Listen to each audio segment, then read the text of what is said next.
ವಿವಾಹ ನಿಷೇಧ ಮಾಡಬೇಕು ಅಂಥೇಳಿ ಕಾನೂನು 2006ರಲ್ಲಿ ಬಂತು. ನಂತರ ಕಾನೂನು ತಿದ್ದುಪಡಿ ಕೂಡ ಆಯಿತು. ಕಾನೂನು ತಿದ್ದುಪಡಿ ಆದ ನಂತರ ಬಹಳ ಮುಖ್ಯವಾಗಿ 2-3 ವಿಚಾರಗಳನ್ನು ನಾವು ಹೇಳಲಿಕ್ಕೆ, ಸಮುದಾಯಕ್ಕೆ ಅವೇರ್ನೆಸ್ ಕೊಡಲಿಕ್ಕೆ ಪ್ರಯತ್ನ ಮಾಡ್ತಾ ಇದ್ದೀವಿ.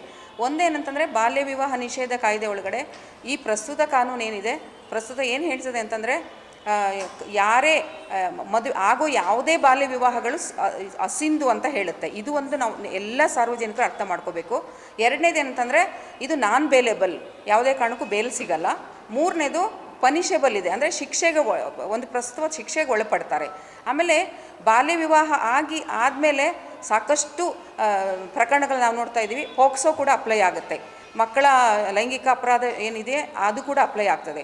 ಸೊ ಇಷ್ಟೆಲ್ಲ ಇದ್ದರೂ ಕೂಡ ನಮ್ಮಲ್ಲಿ ಬಾಲ್ಯ ವಿವಾಹ ತಡೆಗಟ್ಟೋದು ಭಾಳ ಒಂದು ಕಷ್ಟದ ಕೆಲಸ ಆಗಿದೆ.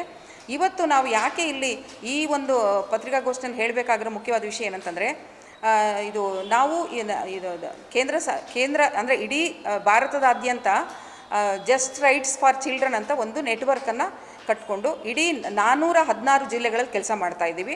ಇದು ಕೇಂದ್ರೀಕೃತ ಡೆಲ್ಲಿನಲ್ಲಿ ಇದ್ದು ಆಕ್ಸೆಸ್ ಟು ಜಸ್ಟಿಸ್ ಅಂತ ಹೇಳಿ ಒಂದು ಯೋಜನೆ ಅಡಿ ಒಳಗಡೆ ನಮ್ಮ ಸ್ಪಂದನಾ ಸಂಸ್ಥೆ ಅಲ್ಲಿ ಸಹಭಾಗಿತ್ವದಲ್ಲಿ ಬೆಳಗಾಂ ಮತ್ತು ಕೊಪ್ಪಳ ಜಿಲ್ಲೆಯಲ್ಲಿ ಕಳೆದ 1 ವರ್ಷದಿಂದ ನಾವು ಕೆಲಸ ಮಾಡ್ತಾ ಇದ್ದೀವಿ.